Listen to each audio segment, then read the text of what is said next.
From the cradle to the grave, you are measured against the yardstick of average, judged according to how closely you approximate it or how far you are able to exceed it. A modern conception of the average person is not a mathematical truth, but a human invention, created a century and a half ago by two European scientists, Quetelet and Galton, to solve the social problems of their era.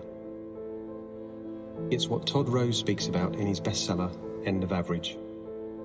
Juliana Jackson has dug deep into the minds of data analytics leaders, people that work every day with measurements and metrics, to uncover what mental models they have built to help them understand the world. Join us while we focus on the stories of data analytics leaders and how they use mental models to challenge others to think differently by deviating from conventional approaches. And we are back with another episode of Standard Deviation. And I'm here with Tim Wilson, who I've been boring for the last 10 minutes with my compliments. Oh. I'm so excited to have you. Welcome to my podcast. And I hope, I hope we're going to have a great time. I'm looking forward to it. I want to say that I really got prepared for this episode a lot, and I was spending time this weekend reading what you wrote, like your last articles, especially the one you posted on LinkedIn, maybe 2-3 weeks ago about the different stages of evidence. But before we talk about all of that, I just want to know, how did you get into this measurement and analytics world? Sure. I think many people of my general age, it was definitely not straight out of school. I started out in architecture of all places. I knew by the time I graduated from university that was not really for me, but I did it for a couple of years anyway, so my parents wouldn't feel like they'd thrown their money away. But I kind of went from architecture. When I shifted out of that, I went into technical writing, because that was oddly one thing I enjoyed about architecture was the technical specs. From technical writing, I was at a high-tech B2B company where I kind of shifted from being a technical writer there into being kind of on their web team. So this was late 90s. And I was on their web team working on their online community. That sort of morphed into managing a part of their website, which kind of got me into the web. And then there was a platform at the time called NetGenesis, was one of the early web analytics tools. I just kind of inherited that as being the guy who was responsible for some aspects of the website. And so that was kind of my intro to data. And then it was sort of a natural progression. When my plate was getting overloaded and something had to go, I sort of let the web Marcom side of things go and went to the data side instead. And that was a couple of decades ago, and I haven't looked back. I could have never suspected architecture, but it makes sense in a way because I think because architecture is so precise as a discipline, and it should be precise. I think a lot of, I think it takes a lot of discipline, in my opinion, to work in data and analytics. And it's something that, even though we're trying to make it very easy, it's very challenging to stay focused and to be able to, I guess, make sure that you're not cutting more than you measure Yeah. sometimes. So I would have never suspected architecture. So where does the photography hobby that you have with your daily diversion on Twitter come from? Where does photography come into place? So, I mean, I grew up a lot outdoors quite a bit, and I even took like a nature photography course with my father when I was maybe in like middle school. So I've always been kind of interested in photography. As digital photography came on right around the time that we were having our first child, who's now in his early 20s, I kind of fell into you'll be the photographer of candid moments. So I think I spent a good 10 or 15 years of it as the kids were growing up. I was getting back into photography, and just the mechanics of photography kind of fascinate me, both the composition, maybe that goes back to the architecture, but also just the it's got kind of a tie to data, that you've got the balance between shutter speed and aperture, and there's composition. My kids have kind of gotten old enough that they've moved beyond sports and birthday parties. So I also I'm fortunate enough to live in Ohio near some good outdoor area stuff. So I just about, I don't know, 5, 6, 7 years ago sort of fell into doing a lot of kayaking on a little reservoir near my house and started taking a camera along, and it turns out there's some amazing wildlife there. So that's kind of where I was getting into back into photography and finding that as being my way to truly get offline. I actually tend to listen to podcasts if I'm paddling by myself. If my wife or one of my kids is with me, obviously I don't. That would be really rude. But so it's like it's relatively cheap. It's relatively healthy. It gets me away from a computer screen, and then my daily diversion on Twitter that you was kind of my just a little bit on a lark of, can I bring my love for R together with my interest in photography, because I think I've taken some interesting pictures. And so that was just an exercise to say, what happens if I grabbed one of the pictures I've taken, randomly apply some manipulations to it, see what comes out at the end, and then post it. And I like to say that it's like Wordle, that being one of the strict rules of Wordle is that it's one thing a day. And I was about 4 or 5 months before Wordle came out that I was saying, I'm going to do the same thing. I want this to be one thing a day and just see what happens over time. It gives me something to kind of look forward to every morning, is like, what did I tweet? What did I tweet this morning? What picture was it, and what manipulation did it have? And it was just kind of fun to bring two completely different areas of my life together in daily diversion. So far, nobody's saying that it's obnoxious and it's cluttering their feed on Twitter. It's pretty harmless. So, and it It's sparks also kind of different. interesting discussions. So, for someone that is completely terrified by art, like myself, I took a course. I'm a course junkie. Like, I probably took all the courses. So, for someone that's completely terrified by art, how are you make like I've never heard anyone make a comparison between art and photography. Like, I want to know, like, why would you compare the two? I'm asking strictly genuine curiosity right now. Well, I mean, there's a whole world that says that, I mean, photography is art. I mean, the great photographers, I think, definitely, I mean, you look at kind of an Ansel Adams, or even, I'm also, some of the places I hang out on the photography front talk about, when, if you're doing portraiture photography, you actually are there's so many decisions that you're making, just like if you're doing art, and you're ultimately making, even with the camera, you're making a million decisions. And I think a lot of us, we think of it just like we think about data, actually, that, oh, I'm pointing my camera, I'm pointing my phone at something, and I'm recording the truth. And it's not true. I mean, we're making decisions on what zoom level, how we're slightly shifting things, how we're going to crop it, if we're going to apply a filter to it. So all of those decisions that are being made about, okay, how am I taking this raw tool and capturing and representing something? I'm now applying a lot of my opinions and maybe some best practices and maybe some rules, the rule of thirds in photography, and I'm blending those together. But, if I go out with a much more accomplished photographer, and we could sit in the exact same spot with the exact same equipment and wind up with vastly different results of a picture, just like you give, a data set to two different people, you can get two very different results.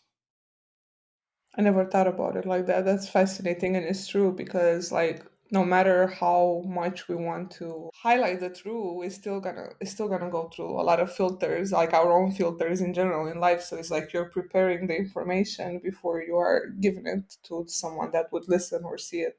I'm also thinking about myself when I take pictures. Like when I take pictures of my kids, for instance, I don't feel the need to alter them because in my head, for me, they're perfect and they don't need anything else. But when I take pictures of myself, obviously because I'm a woman too, I'm starting to think about all my flaws, and I'm thinking about the way I'm presenting myself into to the world. So even though I want to show an image that's authentic, and it's who I am, I end up, modifying it and just trying to, add a better lightning, add a better shadow. Like I never thought of it like that, but it's so true. And it's just fascinating. Thank you for that. And I think we can touch about the way we are manufacturing information a bit later. But like, I want to talk about something very interesting that I read from you. And you were talking about basically how overhyped is causation in analytics. And and this is like, correct me if I'm wrong and if I'm oversimplifying this, but you are saying basically that the why is very appealing to analysts and marketers, which it is, because ultimately knowing the why behind buying, for example, or consuming, or simply taking, I don't know, any type of action would allow us to have a more educated guess about how we can get more people to do that. I just think it's more true to that than, what I probably understood. And I would like for you to detail this a bit more. Like, what did you mean about our obsession with causation? So I think we were talking about this a little before we started recording, that there's a human nature wants to have like the simple answer. And I think it's dangerous that as analysts and marketers, like, we love to say correlation is not causation, and then kind of Yes. pretend that that has made us, clever and have some deep insight about the world and move on, and then immediately turn around and start applying causality to things where we have no business, whatsoever. And I think of the voice of Cassie Kozrakov from Google kind of runs through my head often. And she's got a quote she likes to quote Edward Deming, who I think the ones that a lot of analysts say is, "In God we trust, all others bring data." The quote she uses from him is that it's something along the lines of, "Without data, you're just another person with an opinion." And she's like, "That's true." But she said, the reality is that even with data, you're still just another person with an opinion. And we have this tendency to say, "Oh, once I have data, then all of a sudden we start treating our opinions as facts." We rolled out our back to school campaign and revenue went up, and therefore it was the result of our back to school campaign that caused revenue to go up. Well, but wasn't it also because it was back to school season and people demand went up as well? So I've been in analytics for a couple of decades. It's really been the last 4 or 5 years that I've started to realize and see how often we look at data and we over apply causality to it. And I think there's this desire to be, I want to be data driven, which goes to this idea of, I'm going to take the data, it's going to give me facts, it's going to give me the answer.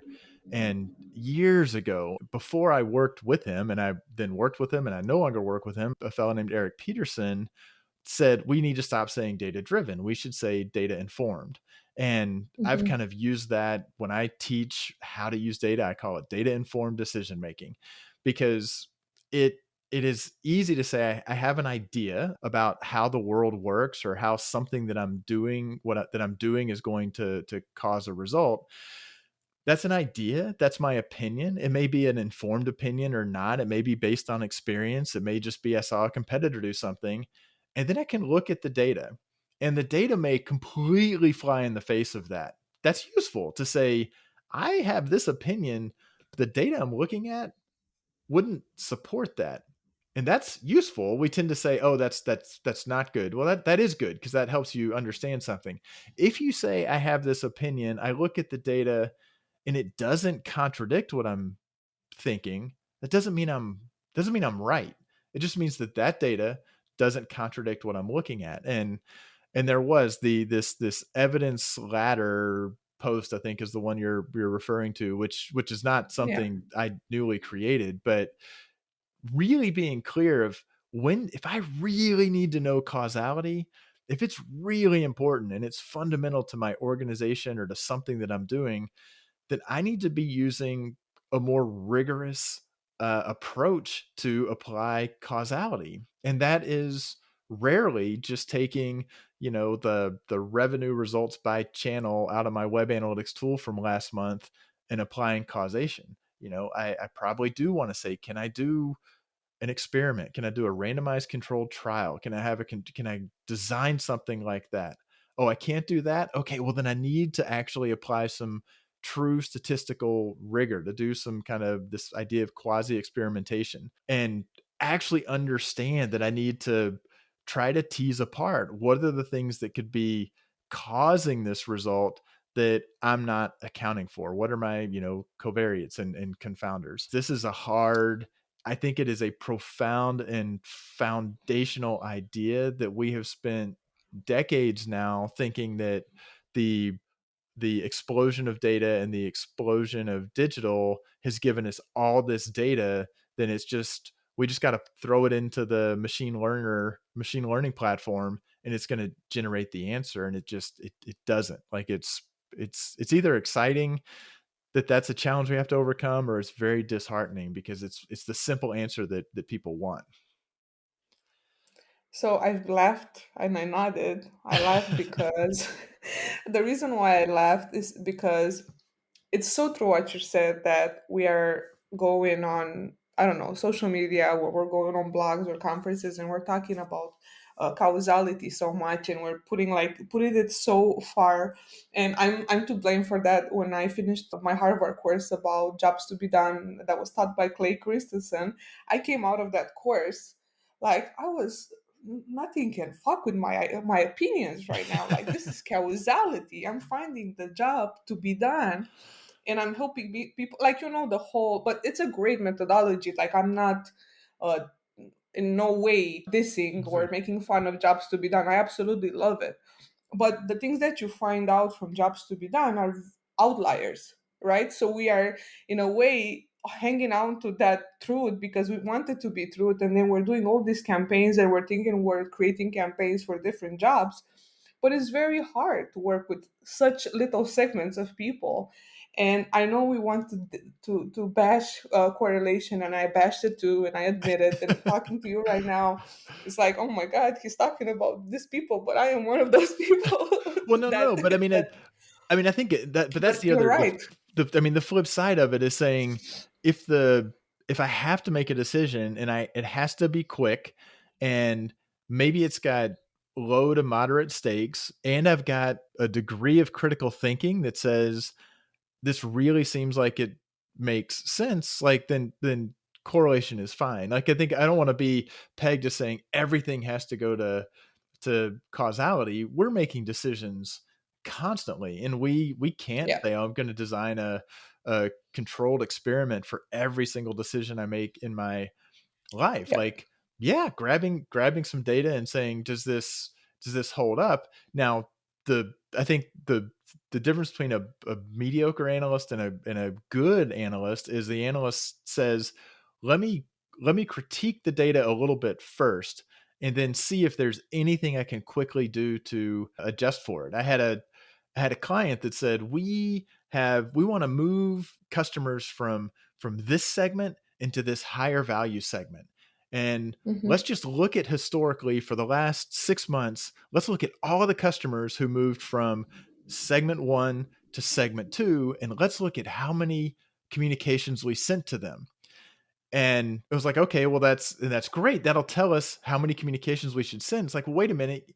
Couldn't you at least also look at how many communications you sent to those who were in segment one who didn't move to segment two? Like, we're still not getting to deep, rich analysis, but just saying we're going to look at the subset we liked and then only Yeah. look at that data without any attempt to compare them. So that would be like a very crude, very blunt analysis to just say, in that case, where it's like, oh, yeah, we actually communicated about the same amount to both of them. So maybe we shouldn't run and shout from the rooftops that we need to send them, one email a week, because it turns out we sent one email a week to the ones that didn't improve as well.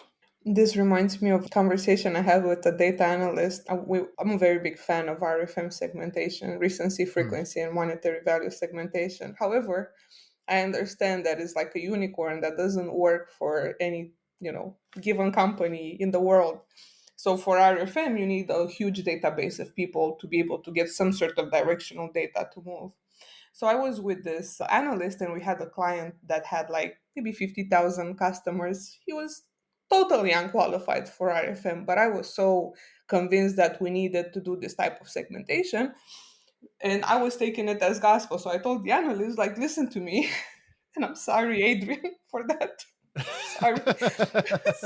I said, listen to me, we need to do this because we are going to get these segments of people and we're going to make better marketing and we're going to get higher returns. So we do the segmentation together.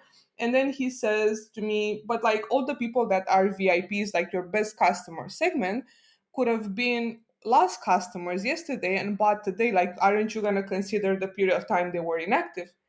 And I'm thinking like, fuck, you're right, because a lot of times our best customer segment is the most unreliable one, because you might have a customer that's been he's been buying from you for, I don't know, 3 years straight, but then you might have a customer that used to do that, hasn't bought in 2 years ago, for 2 years, and then he buys today and you think that person is loyal, and that's how VIP segments work. So then when I had that conversation with Adrian, I never believed in VIPs anymore. And like sometimes you get like so much into your head to try to prove something when you're doing personalization that you don't listen anymore to reason.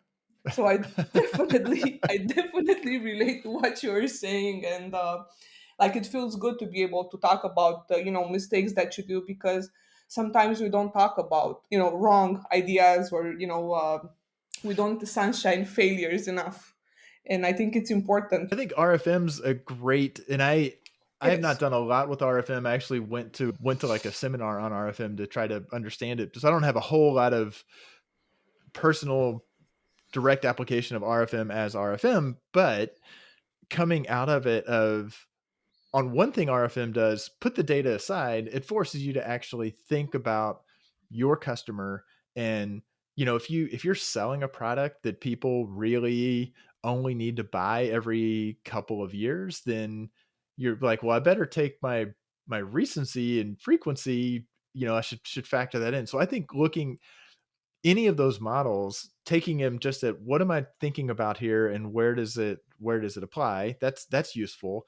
I also think that Yeah. RFM, it's the whole idea of feature engineering, which is another sort of misunderstanding that a lot of marketers have, is if I have the raw data and throw it into the machine, it's going to figure these things out. If I haven't told the machine that it needs to derive a recency feature, a frequency feature, a monetary feature, maybe I need to look at recency 2 or 3 different ways, Yeah. that all requires human thought.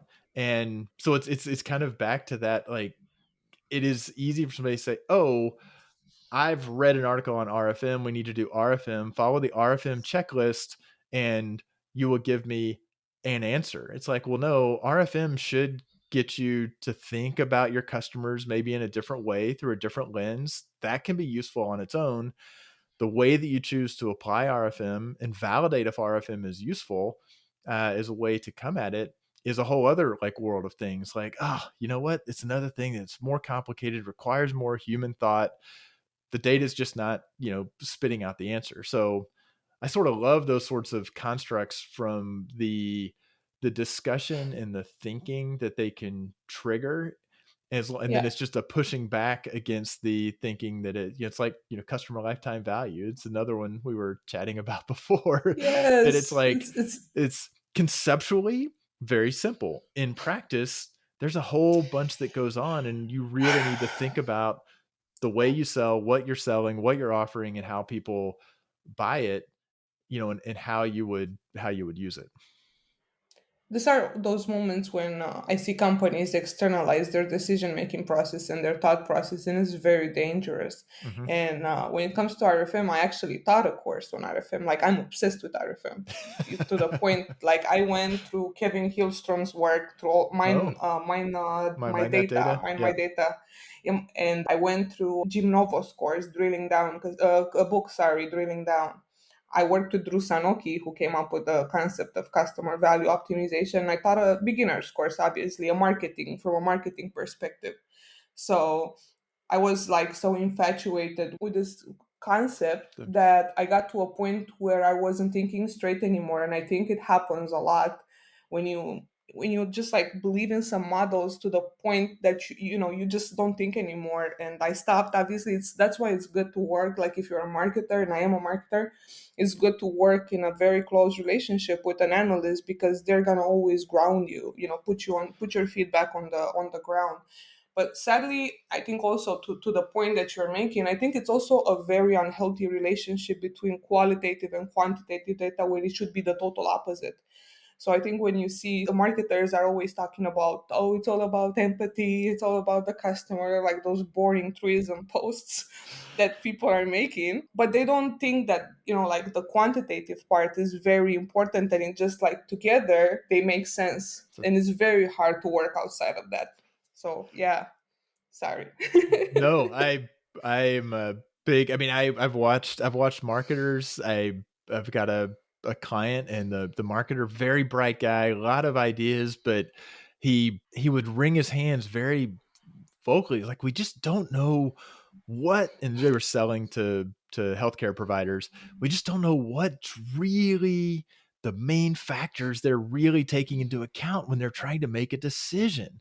And I'm like, well, could we maybe, I don't know, ask them? Like, well, you Yeah. want to like look at this tiny imperfect subset who come to your website anonymously and click through on stuff and figure out what they're thinking. I'm like, that's attitudinal data. And it turned out this gentleman had, I think somebody must have taken and done a focus group with 10 or 12 people, and somebody made the mistake of saying, 24% of the people thought X, and which was terrible. Oh. And he just had such a reaction to that he didn't want to go do market research. And it was kind of, I was like, what do you know? Like, this is that is going to give you such rich information that then you can come Yeah. back and say, well, wow, 24% of the people that we surveyed thought this. Like, maybe we should go and put some harder numbers on that and quantify that, if that's really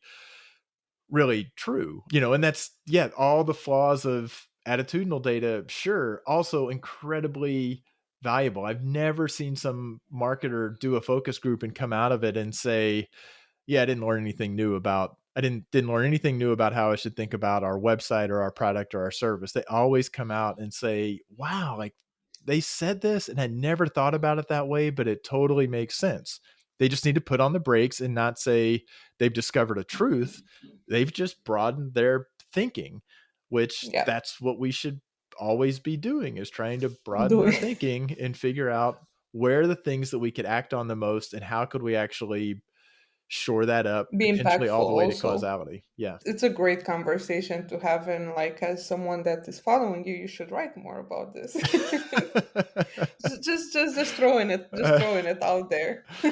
I'm So talking about flexing our brains and using our brain more, I wanna talk a bit about cognitive load. So in the data visualization and storytelling course you did for CXL, and if you're curious, you can check the links in the footnotes or on YouTube, whatever you're listening or watching this. We are taught at an early age, right, that the brain is a muscle, and for us to become smarter, like Mandark, and have a big brain. I can't believe I said Mandark from Dexter and Didi. I can't believe I said that. But given like what's happening today, and like everything that's going on in the world and the reality that we're living, we probably have never forecasted or anticipated as humans that we're gonna have to be at this level of, I guess, stimulated by data and information and things that are happening around us. So do you think that our brains, as the way they are constructed, from a, I guess, physiological perspective, can keep up with everything that's going around us? It's a very loaded question. Yeah, no, I mean, I do think I'm fascinated by, and now it's been a decade or more, that, like, Stumbling on Happiness was, I think, Daniel Gilbert, and Blink by Malcolm Gladwell, and Brain Rules by John Medina. Like, I wound up reading a slew of kind of brain related books all at once before I was actually reading up on data visualization and storytelling. I, I'm not a neuroscientist, not a doctor. I have a hard time believing that we can force our brain's ability to evolve physiologically very much within like one generation. Doesn't mean we're not behaving in completely different ways. Seems like there's a lot of evidence that the mental health of our youth is suffering at a higher level. And it's hard to not believe that that is partly due to the kind of sensory overload. There was a time, and those times still exist in kind of undeveloped communities where people spend 20 or 30% of their time doing nothing. And that's not what most in the developed world are doing. We are taking in stimuli constantly, and we know that we may think we're taking in all of these things and remembering them, but we're not. Like our long-term memory is playing all sorts of tricks on us to make us think that we're remembering a lot more than we are. And I'll take it back to data. When you see here's a 72 slide deck full of charts, and the analyst is so proud and they think they've communicated so much information. You're like, well, a week from now, no one's going to remember much of anything. No. And if you just overload it, the brain will kind of throw its hands up and say, whatever, I'm just going to remember whatever my pre-existing belief was before I walked into the meeting. That's easier than to try to remember everything that you put forth, and that's the challenge of the analyst as a communicator, is to how do we kind of play to that a little bit better. But no, I don't think the brain is going to shift. I think the way we behave is shifting. I think time will tell just how destructive that turns out to be. I'm trying to combine what you said with what I wanted to ask you next. And I'm also thinking it also triggered an emotional response because I'm thinking about my son that's 11. And kids these days really don't have the same type of childhood that I had or you had, where, everything was about being outdoors and doing activities with your family and going to a park and, riding a bike. My son is it's like this native digital Mm-hmm. probably type of children. Like, we are analog because we were born in an era where things were analog and then they became digital. But these kids today, because I have a 2-year old and an 11-year old. The 11-year old probably caught some analog stuff, but the 2-year old is just born in a very digital world, and he will never be able to see what I saw or what his father saw. So I'm thinking, like, I have so many things in my head that I will ask you afterwards about, but I think we don't have any type of control over what's going on. And even if we as adults are being conscious about this stuff, I don't think we can stop these kids from being overstimulated. Like, you cannot just put them in a bubble and say, you won't be able to, because they won't be able to keep up with what's going on. Because, like, somehow I think subconsciously we're trying to prepare them for a future that we know that we had, but for them the future that they will have is not the one that we were brought up into. So, like, we're trying to prepare our kids for a reality that doesn't exist anymore, if that makes sense. I'm either very Yeah. brilliant or very dumb with that. So it's Well, one but of. I think there's kind of just enough awareness out there. I wind up going to Minecraft is one that I look at. Not that there aren't Yeah. unhealthy and griefing and destructive things in that, but with my middle child, who's also 20 now, so his spatial awareness and the socialization and things that could happen, like, it seemed like, well, that was kind of heading in a way that was creative and was engaging. It's still parts of the brain. I also have had my kids have had enough challenges that I've spent plenty of time with psychologists who talk about brain development and what digital kind of stimulates in different parts of the brain and from a brain development. And but there's a lot of research that does say, yeah, you can do this stuff, but you need to take a break and walk away. Or you can do this type of stuff, which is total, scrolling through TikTok. Unfortunately, those are just empty calories. You look at something like Hillary Mason is working on Hidden Door, like, it's not fully out, but it's like trying to use AI to do kind of role-playing game, kind of taking the idea of Dungeons and Dragons, but saying we're going to take the dungeon master and make that an AI that can kind of adjust, but it's still going to be very social, or I put on an Oculus Go, and a lot of the games are interacting with other human beings. Like, I can't say I'm thinking that the metaverse is going to be a net positive, but it does seem like there are a lot of very concerned, very smart people doing a lot of research to say, look, the digital's here, the screens are here, the immersive digital experiences are here, and we understand a lot about brain development, and we're going to have a lot of evidence of a lot of natural experiments of where things got really screwed up versus not. There's the potential to say there are needles we can thread and paths forward where we are using digital, but we're also teaching social skills and creativity and all of that, and not completely wrecking the next few generations. Yeah. So It's hard to be in this position because, I mean, I don't allow my son on social media. He only has YouTube. It's enough. Trust me, it's enough. But I see that kids are very different right now, and they have a different type of speed. So I don't know. I don't. Obviously, I'm not expecting you to answer this question if you don't want to, but I don't know if structurally, like, of course there's a lot of smart people that are doing research on brain development, but I don't know if structurally our brains are built for this world. I guess we're developing new schemas to deal with well, the world.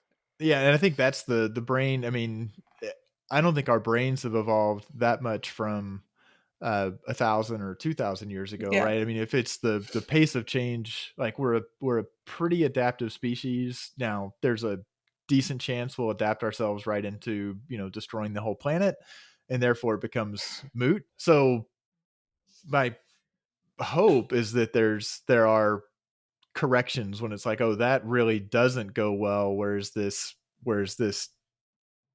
does. But yeah. yeah, I don't know. That's like a philosophy question, I think, as much as anything.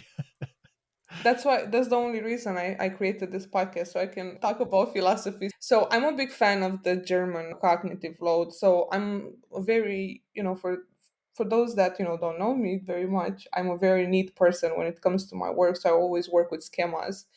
And when I want to fix something or when I have a project, I like to really think about that problem and relate to it and then come up with a solution, like, everyone that wants to do a good job does. So I like that our brains are wired in such a way that we're capable of building schemas to deal with decision making and, well, life in general.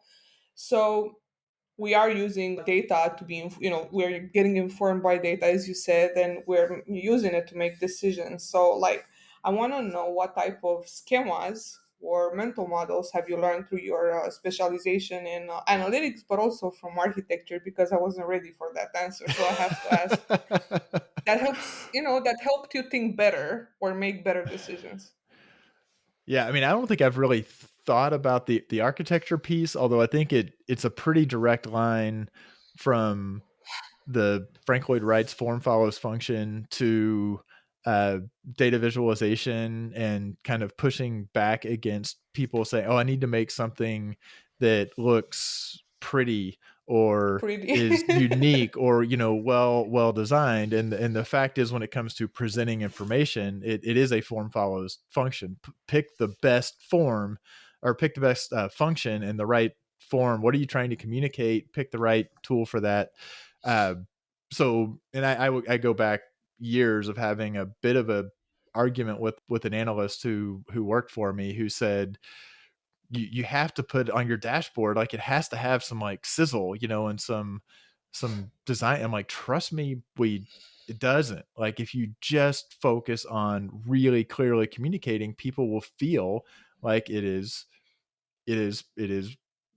pretty, it is beautiful, it is aesthetically pleasing. So I think there's that kind of at the core of my data visualization. I'm not that creative of a designer. I don't just make things that are aesthetically, I don't have a artistic vision. It's why I do photography and then say, let the machine randomly transform it. Cause I don't know what I'm not going to come up with something good, but I can give it a photograph that I've tried to at least compose and capture reasonably well.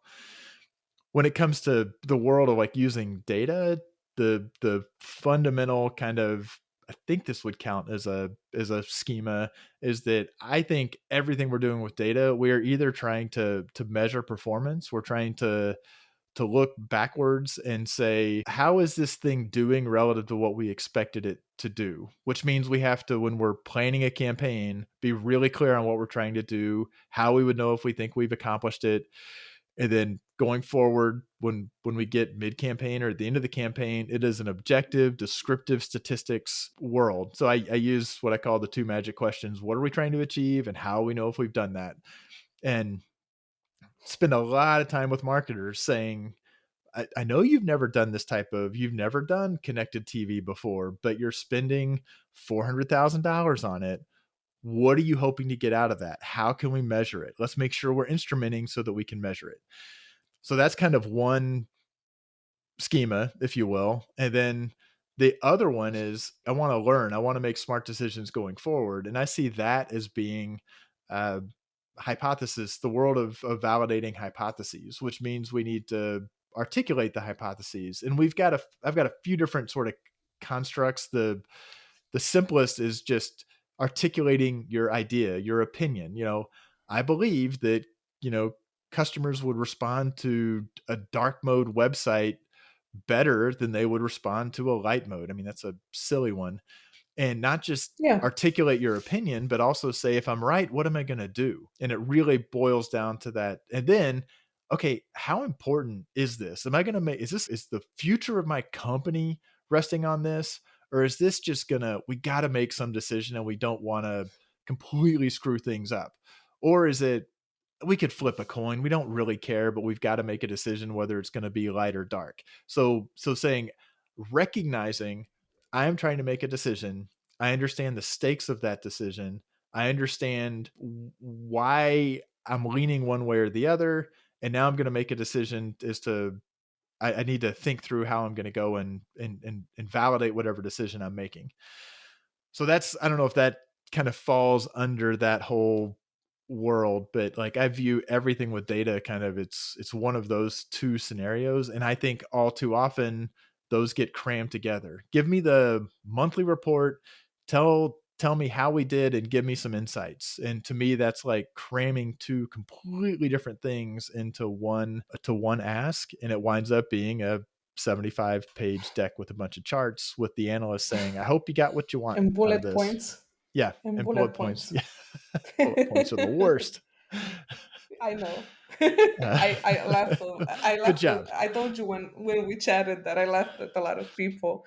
We have reporting. Look at this bullet points. I'm like, why? I think what you were describing is also like some sort of thought process, like the way you make decisions, the way you're moving towards getting to that outcome that you want. And I think a lot of I see this as a marketer, but also as a project manager that, and I have some colleagues, and I had some colleagues that come up into Slack and say, oh my God, I have this idea and I want to do this and I'm so excited about it. And then I asked them, like, okay, so what is the data that proves that your hypothesis is valid? So like Pep has Pep Laya, for who doesn't know who I'm referring to, Yeah. that's listening.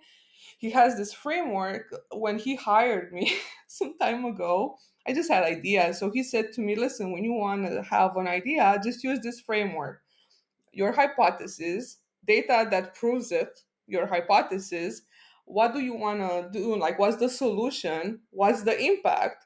And what's the plan?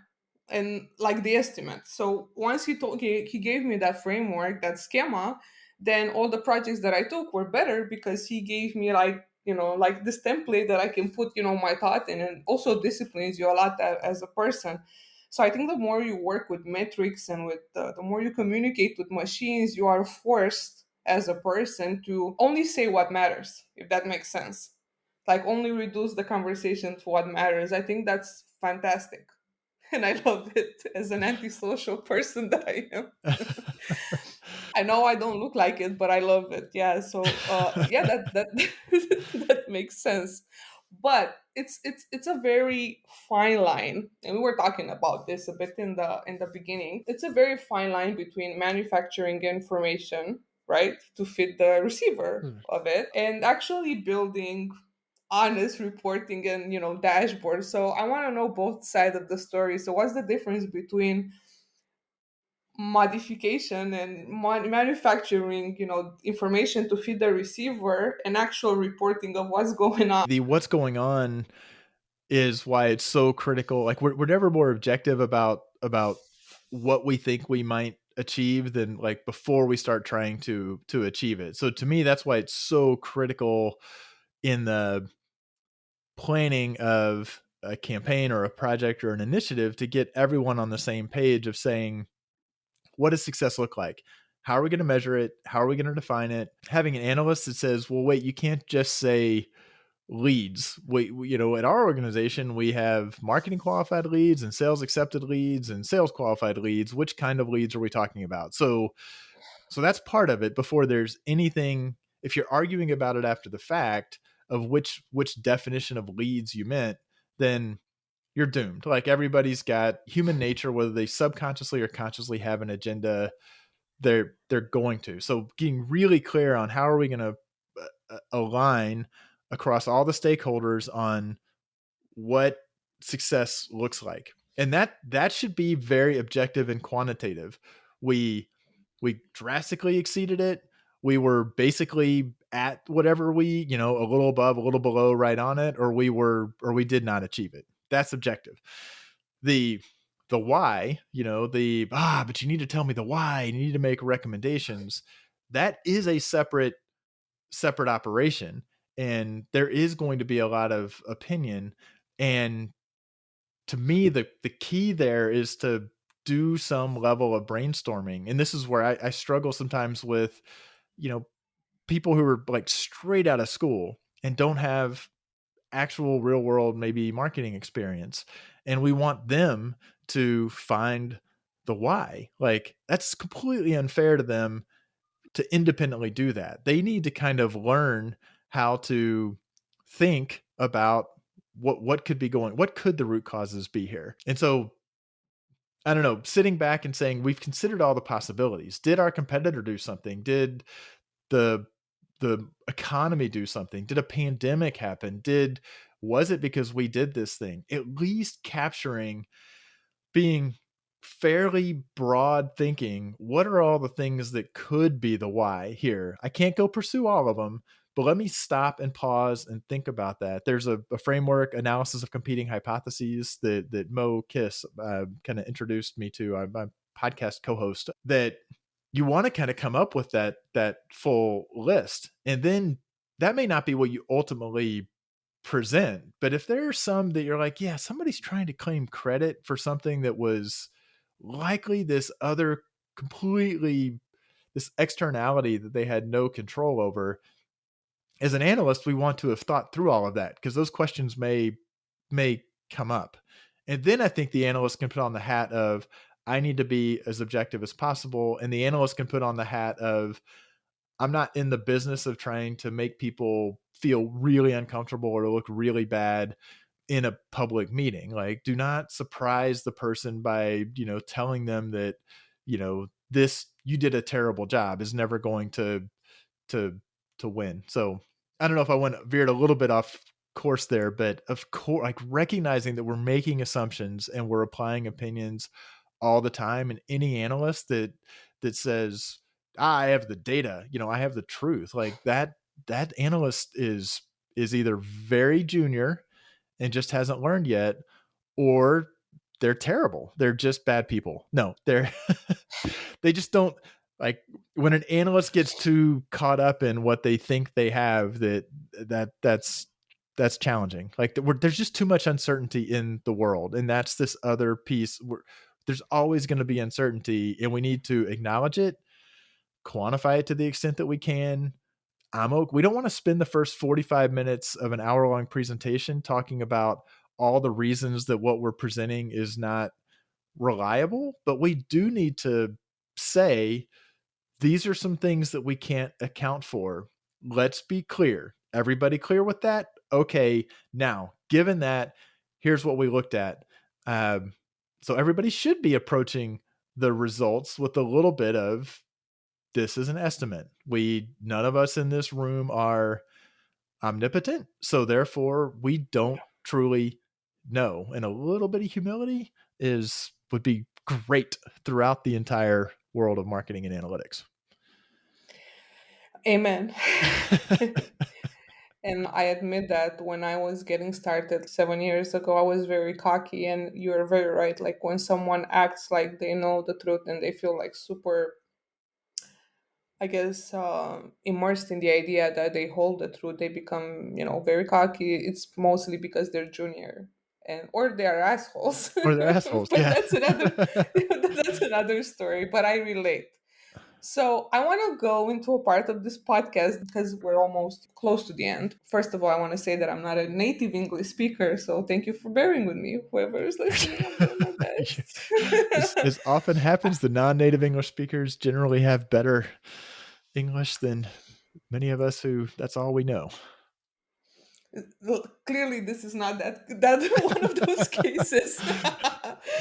But I want to go into a topic that you speak a lot about, and I don't understand it yet as I want to. This is the reason why I started this podcast. I read this book called The End of Average, written by this guy called Todd Rose. And this book was about the fact that we are giving up on our individuality and we're constantly comparing ourselves with averages. And like all our lives since the cradle to the grave is we're constantly on this path of standardization. So in a famous 80-35 essay, Ketele, so this guy, Ketele, is the guy that came up. He's a Belgian scientist, and he came up with the concept of average man for who's listening, or the notion of homme moyen for my French listener, because I have some fans in Switzerland.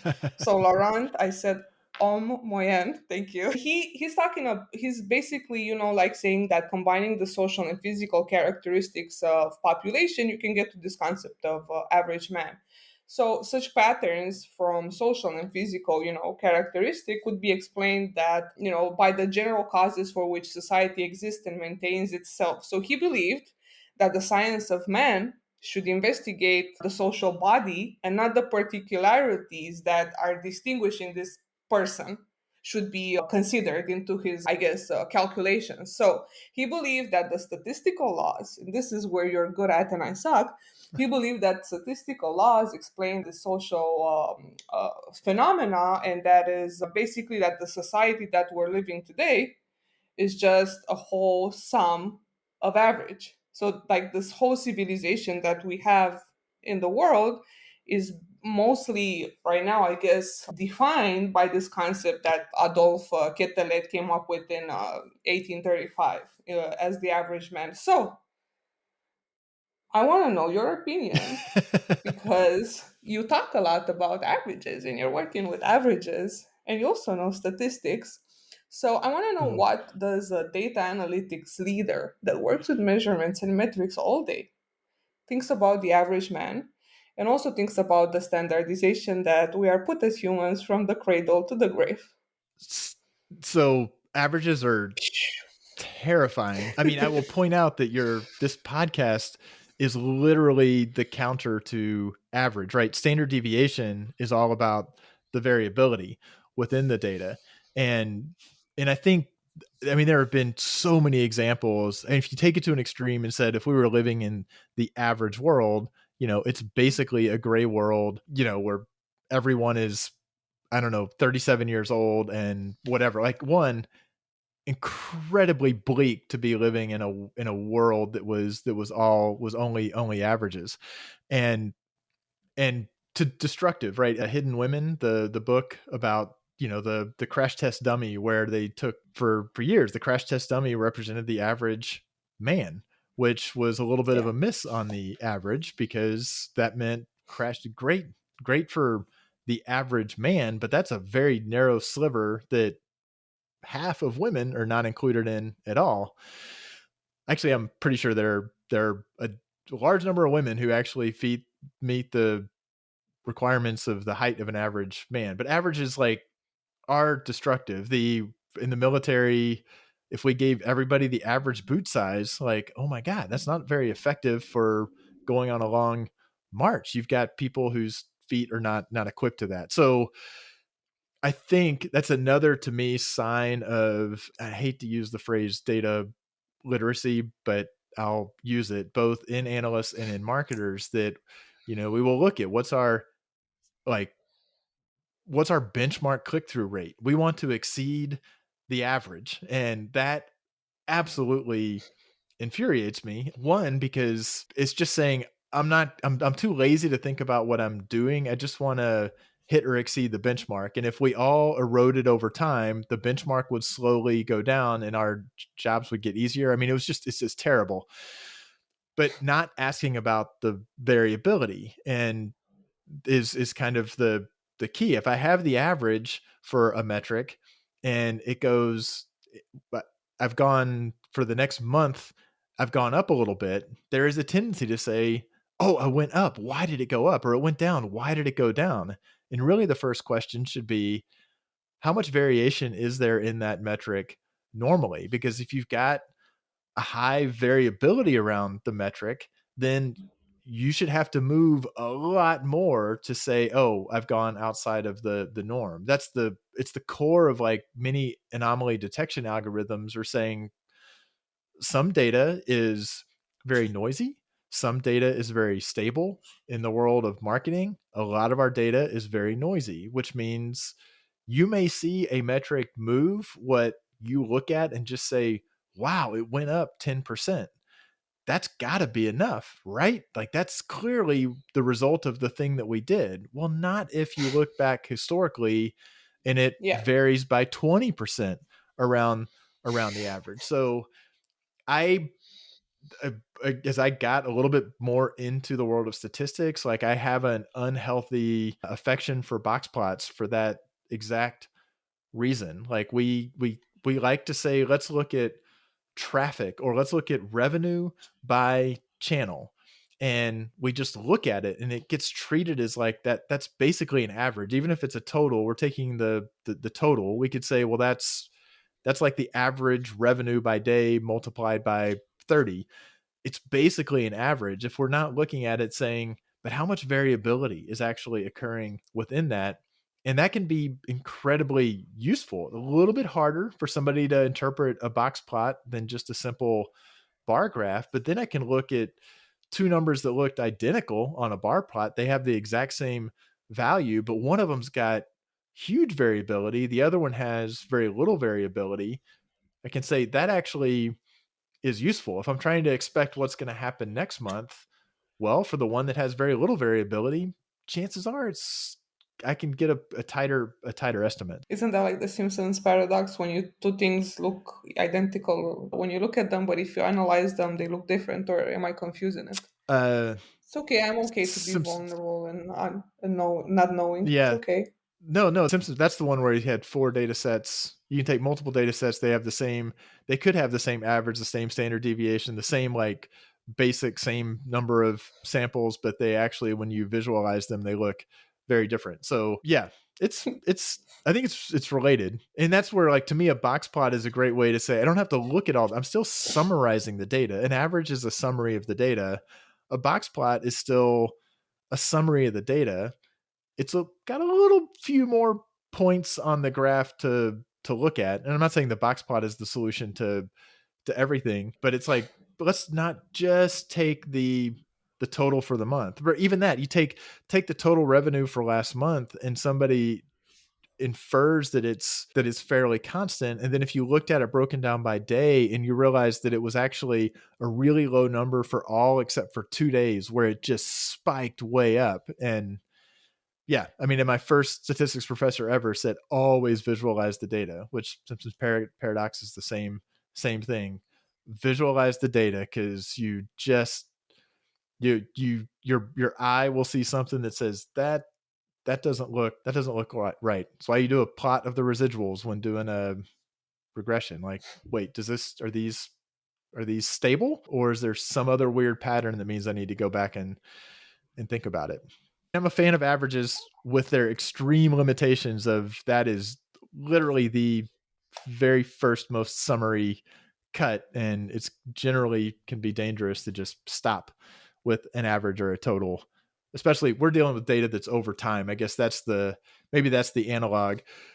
In marketing, we're usually dealing with a lot of time series data, and so to Yeah. me the total for a time period is it's like an average. Look at the total for the month or for the Yeah. quarter is not reflecting trends or spikes or anomalies that occurred. It will completely mask them. So that's kind of a close cousin to the average that needs to be approached with extreme caution. I'm gonna remember to ask this question because I have a someone from the statistics world coming in the podcast in the future, and I'm gonna outsource this question to see what it's gonna be a funny conversation for me to have because I suck at statistics, but it's To me, fine. the concept of stationarity, non-stationary data versus stationary data, it took me a while to actually understand it, and I'm like, wow, that's really important. Kind of embarrassing that I got 17, 18 years into my data before I learned that language and learned about techniques to account for it. But yeah, that statistics, I that'll just be a think it's great discussion. important to be. I just think it's important to be vulnerable and open about what you're learning and what it takes to learn. Because sometimes people have like this tendency of just showing up and not being afraid of speaking their mind or being afraid of just being vulnerable. But I think like more than ever, it's important for us as a community to be more vulnerable because it gets us together and gets us to have this conversation. Look, like a marketer with someone that has 15 years of experience, and it's like I'm still comfortable and I don't feel less just because I'm open to learn. And I think if more people would be open to learn and open to have these conversations, we would ultimately make better decisions, I think.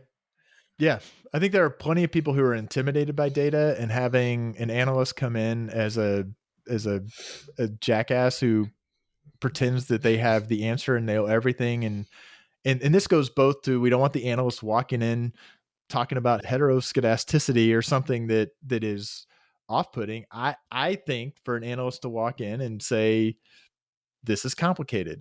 There's you asked a simple question. The simplicity of your question doesn't necessarily correlate to the simplicity of the answer. I'm going to give you as clear an answer as possible.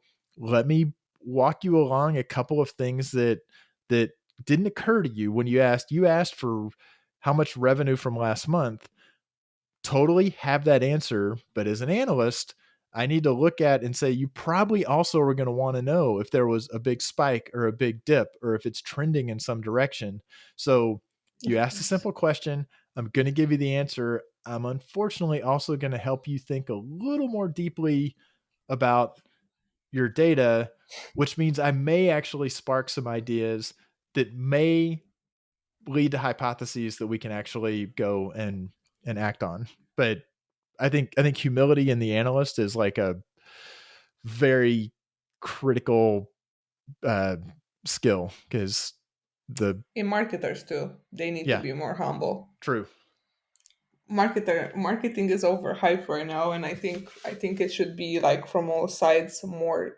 Just be open to learn. And I don't think anyone is in the business of making people feel bad for not knowing something. I think everyone, especially like you guys on Measure Slack, are so dedicated to help people think better. And that's why I wanted to do this podcast and talk to you guys, because I'm really impressed with how community driven you guys are and how much you take time of your days to just help people with things that are they seem simple, but actually in the back it's like it took so much work and efforts and failures, and to be able to have the capacity to answer to those questions.